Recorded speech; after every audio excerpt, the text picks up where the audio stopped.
vsem gledalkam, gledalcem, ki nas zdaj spremljate, in pozdrav družini Kokal, ki je tudi tukaj, s katerimi bomo nocoj pogledali novo zgodbo iz Svetega pisma. In še enkrat predstavim očeta Marcela, mamo Jano, potem pa najstarejšega Jakoba, Julijo, pa Meto, Marto in najmlajši sta Jacinta in Mojca.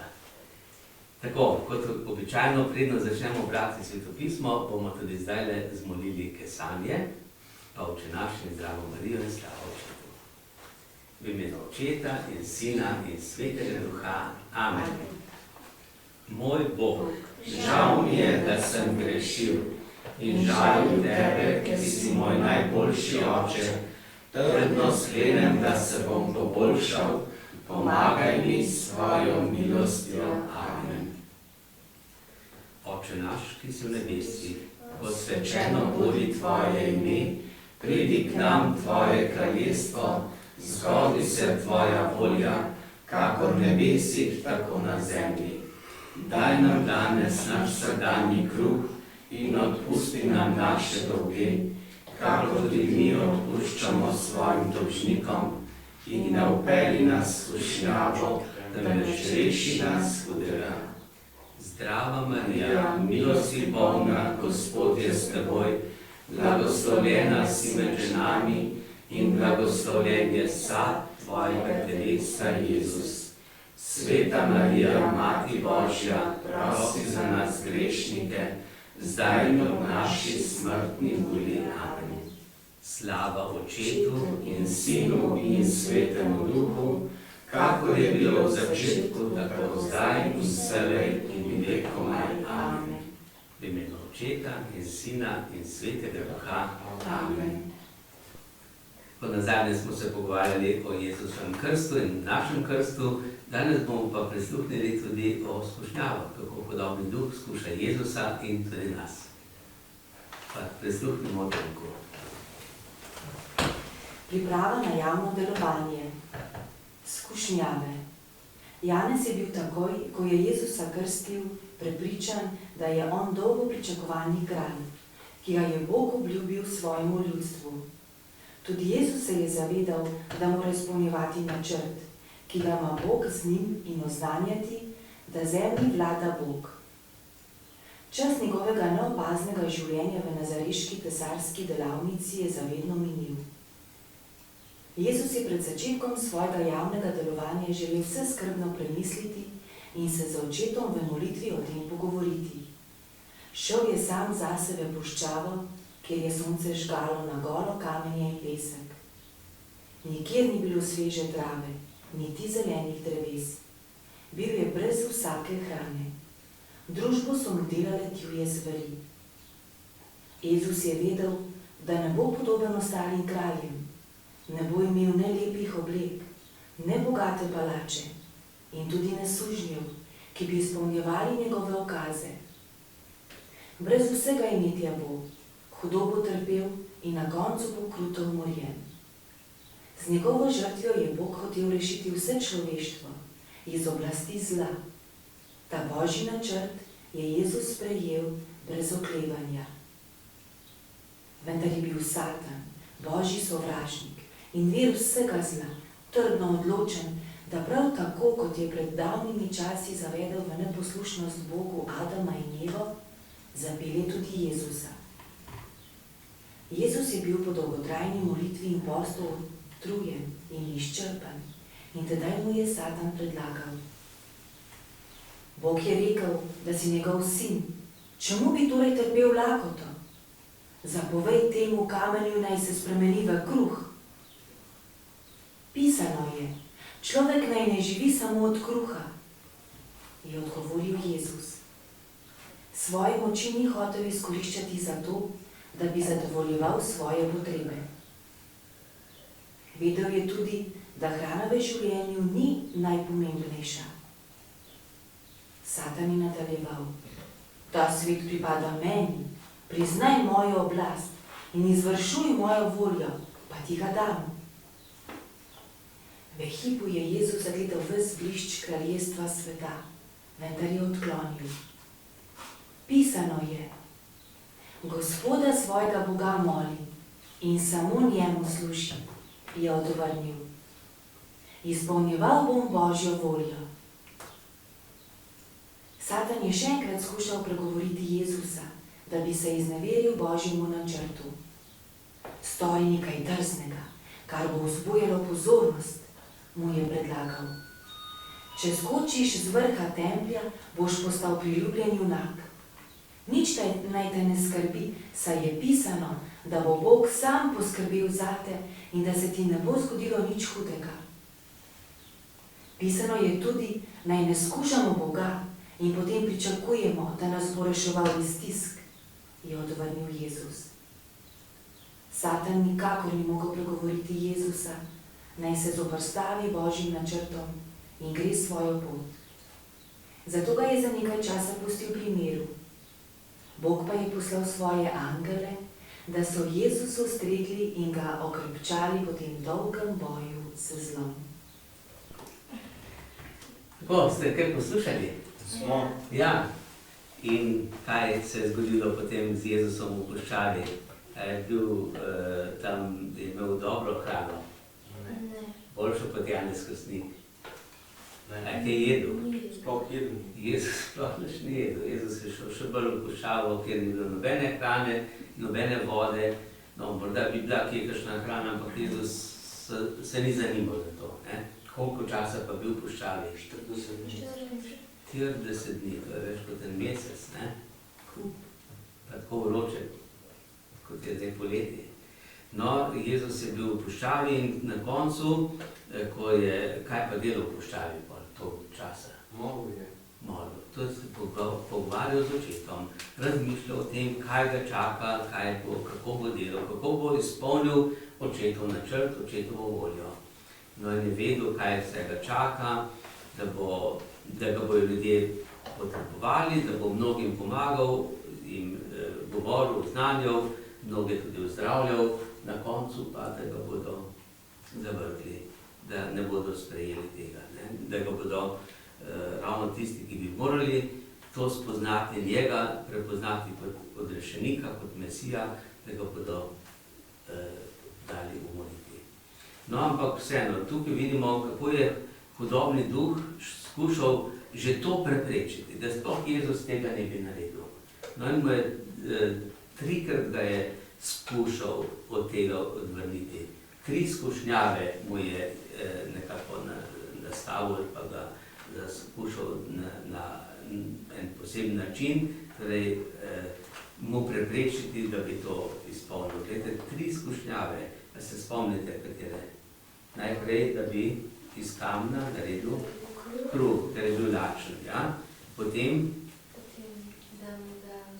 da bi se iz templja vrgel med množico, Da bi ga angeli ujeli. in naj bi ga angeli ujeli, tako je rekel hudobni duh. Ja? In tretja stvar je, da pa Da če poklekne pred njega, pa če moli njega, da mu da vse kraljestvo, ves svet, vsa bogatstva. No, to so 3 skušnjave. In gledajte, kruh, kaj pomeni kruh? Kruh pomenijo to, kar je za telo. Ne? A je kruh dober? Ja. In še boljši kruh je pa potica, pa piškoti, pa pecivo, pa tako naprej. Ne? Kruh pomeni tisto, kar je dobro, kar je povezano s telesnim užitkom. Ne? Uživamo, ko jemo. Ne? Hrano uživamo in uživamo ob hrani, ko je dobra hrana. Ne? Zato je lepo, če se kdaj zahvalimo, ne? Če je kaj dobrega za pojesti. No, to je telesne užitki. Hrana, prva stvar. Človek, ko je lačen, takrat najprej pomisli, kaj bi jedel, in kaj bi dal za eno dobro jed. Ne? Druga stvar, iz templja, zakaj bi se vrgel iz templja? Ja, zaradi ljudi, Da bi ljudje ga videli, pa se čudili, pa mu ploskali, pa bi Jezus rekel, jaz sem pa najbolj slaven, ne? Mene pa vsi poznajo, vsi v meni govorijo, vsi v meni pišejo, časopisi, radio, televizijo, vse. Ne, takrat tega ni bilo, ampak ljudje so se pa pogovarjali in glas se je širil, ne, da bi bil slavn. A danes kdo želi biti slavn? Ja, veliko. Mnogi želijo biti slavni, ja. Ja, in nekatere podobni duh na to skušnjavo dobi, ne. Kaj pa tretje? Ja, da bi bil kot Bog, da bi imel vse pod nadzorom, da bi imel vse. Ja, je pa bogatstvo, ne, bogatstvo in rečejo, denar je sveta vladar. Torej, kdor ima bogatstvo, misli, da je lahko vladar, da lahko vlada. In zato si nekateri želijo bogatstva, da bi tudi vladali. No, in Jezus vse te tri stvari zavrne. Pravi, na te skušnjave odgovori, na človek ne živi samo od kruha, ampak od Božje besede. Človek ni samo telo, ampak je tudi duša. Ne? Božja beseda je za našo dušo. In duša vodi telo, ne? Telo samo. Ne? Telo rabi, ima nagone, duša pa ima razum, voljo, svobodo. Ne? No, tudi slavo, kariero delati, uspeh, neuspeh, ne? To so stvari, ki so v vsakdanjem življenju pridejo. In tukaj moramo tudi nekako spoznati, da to ni najvažnejše. Da človek ni najbolj srečen, če je najbolj slaven. Ne? In najboljši nekje v nekem ali športu, ali glasbi, ali uspešno podjetništvo in podobno. Ne? Ampak da je srečen človek, je srečen takrat, ko veš, kdo je Bog in kdo sem jaz. Ne? In ne rabim ne vem kakšnega uspeha, ne? Ni tako važno, ali sem odličen, ali sem dober. Važno, da se potrudim na tem, kar moram, ne? Pa sem srečen. Dobro. No, potem bogatstvo in oblast, to pa pomeni materialne dobrine. Za te stvari se je treba včasih zelo truditi. Eni pa to radi kar tako dobili, kar na hitro, ne? In zato pa, gledajte, imamo tukaj, recimo, eno so tiste stvari, ki jih človek popušča skušnjavi. Recimo, če popuščamo pri hrani, kaj se zgodi? Postanemo debeli. Postanemo debeli, smo požrešni, smo pijanci, lahko, ali pa uživamo neprimerne stvari, mamila in take stvari, se predajemo nečistosti, hrana, pijača, spolnost, vse te stvari so povezane s telesom, s telesnimi užitki in z glavo. To so tudi en sklop glavnih grehov, požrešnost, nečistost. No, in imamo potem za slavo, kariero, pa to, pa druge grehe in druge skušnjave. To so pa napuh, da je človek važen, ošaben. Jeza je bolj, jeza se jeziš, ne, če nisi tako, ne gre vse po tvojem, godrnjanje ali pa častihlepnost. Človek hoče imeti čast, hrepenit po časti. Ne. No, bogatstvo ima pa spet svoje skušnjave, to so pa glavni grehi na področju tega, so pa lakomnost, nevoščljivost, pa lenoba. Lenoba. Torej, Valentin Vodnik je rekel, da lenega čaka strgan rokav, pa prazen bokav. Se pravi, leni bojo živeli v revščini, ne? Pridni pa lahko dobijo, marsikaj lahko naredijo. Tako da vidimo, kako skušnjavec želi, da bi mi grešili in da bi padli v tako, recimo, sužnost ali odvisnost. No, Bog pa nam daje zdravila. Cerkev nam ponuja zdravila proti tem grehom, proti tem skušnjavam. Recimo proti užitkom telesnim, nam cerkev daje post.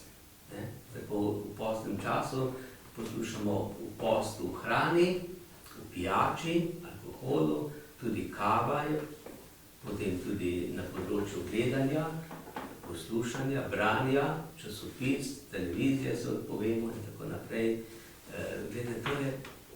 To je zavračanje teh skušnjav, ne? Da ne postanemo odvisni od tega. Ne? Potem za slavo častitletje je molitev odgovor. Molitev pomeni, da smo ponižni, da Boga častimo, Boga poznamo. Bog je tisti, ki je vreden vse hvale in slave in časti. In kdor moli, ve, Bog je Bog, mi vsi smo pa bratje. To pravi ponižnost, potem je potrpežljivost, tudi ne, pri tem važno je tudi služenje, da znamo služiti drugim in drugim pomagati in da smo zadovoljni s tem, kar imamo. Ne, če človek ni zadovoljen, potem zvedi hoče še več, pa več. Se prav želimo, ampak če gre, lepo, če pa ne gre, pa sem s tem zadovoljen. Ne? No, glede bogatstva, oblasti, imamo pa spet ene zdravila. To je pa miloščina. Ne? To pa pomeni, da dam nekomu, ki je reven od svojega, delim z drugim, je solidarnost, je velikodušnost, je darežljivost. Ne?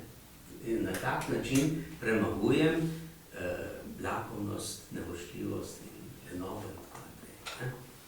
No in potem, recimo, s temi skušnjavami so povezane tudi zapovedi. Imamo 10 zapovedi. 10 zapovedi, ki nam pomagajo glede, recimo, telesnih užitkov, glede skušnjave kruha, tudi zdravja in tako naprej. Recimo, ene zapovedi, ki se telesa posebej tičejo, so ne ubijaj, ne nečistuj, ne želi svojega bližnjega žene. Pravi, to so tiste osnovne stvari, ki varujejo naše življenje, tudi naše telo.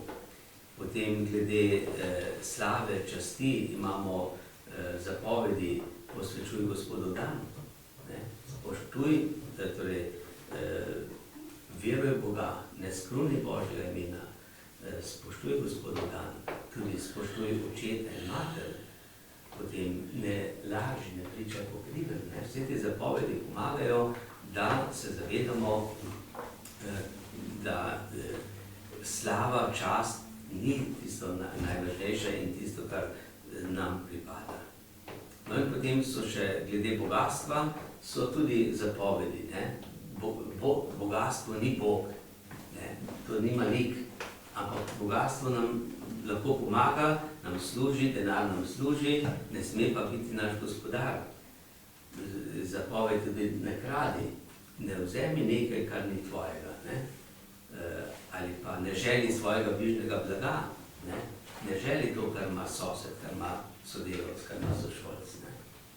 To so, kako se borimo proti tem skušnjavam, ker hudobni duh zmeri reče, lej, kako bi bilo fajn, če bi imel to, če bi to delal, pa tako. No in potem imamo pa še dela usmirjenja, ki so tudi pomoč za to, da ne zapademo tem skušnjavam. Recimo za telesne užitke, za kruh, v smislu kruha, pomeni lačne našivati, žene napajati, grešnike svariti, bolnike obiskovati, potem nage oblačiti, da delimo hrano, obleko in to s tistimi, ki imajo manj. Potem glede slave, karijere imamo tudi dela usmirjenja, kot so jetnike reševati, žalostne tolažiti, krivico trpeti, polno, za žive in mrtve moliti in prositi. Potem glede bogatstva, oblasti, imamo spet eno delo usmirjenja, recimo popotnike sprejemati, mrtve pokopavati, nevedne učiti, dvomljivcem prav svetovati. Vse te stvari nam potem pomagajo, da se lahko borimo in da lahko prepoznamo skušnjavo. To je važno, da prepoznamo skušnjavo, da vemo, kaj pride od Boga, kaj pa od hudobnega duha. Ker če nekaj mislimo, to pa Bog hoče, pa morda ni to Božja volja, ampak je skušnjava. Zato se treba zavedati šibkosti, da smo šibki, da lahko tudi sami podležemo, en na enem, drugi na drugem področju, da se to prepoznamo. Potem je važno, da predvidimo, v kakšnih okoliščinah se največkrat pojavi skušnjava. Ali je to, ko sem doma, ali ko nekaj berem, ali ko nekaj gledam, ali ko se nekaj z nekom družim, s slabimi prijatelji, ki me hočejo zapeljati v slabo družbo. Zato je važno, da iščemo dobre prijatelje. In potem še zato, da prosimo Boga za pomoč. Da prosimo Boga, da nas razsvetli, da ne bi zapadli tem skušnjavam hudobnega duha. In zato se bomo Bogu večkrat priporočali in mu zaupali, da bi se obvarovali skušnjav. Tudi ko molimo Oče naš, molimo, reši nas hudega. Ne daj, da pademo v skušnjavo, ne daj, da nasedemo v skušnjavcu. No in tega se je treba zelo dobro zavedati. In kdor dobro moli Oče naš, kdor ima dobro vzgojeno vest, da ve, to je prav, to ni prav, tistega vest, če nekaj narobe narediš, te peče vest, te vest opomni, lahko te opomnijo tudi drugi in da takoj popraviš. Tako, zdaj bomo pa zaključili in za zaključek zmolili Sveti Angel, prosili tudi angele, da nas varujejo, da ne pademo, ne samo telesno, ampak tudi duhovno. Tudi angeli varuhi nas varujejo, da nas opozorijo, da je nekaj lahko prihaja od hudobnega duha in potem zapeli pesmico: Veruj v Boga, upaj Boga, ljubi Boga. Sveti angel varuh moj, bodi vedno ti z menoj, stoj mi noč in dan na strani, vsega hudega me brani. Prav prisrčno prosim te, varuj me in vodi me. Amen.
Gospod z vami in s tvojim duhom. Naj vas vse blagoslovi in varuje vsemogočni in usmiljeni Bog, Oče in Sin in Sveti Duh.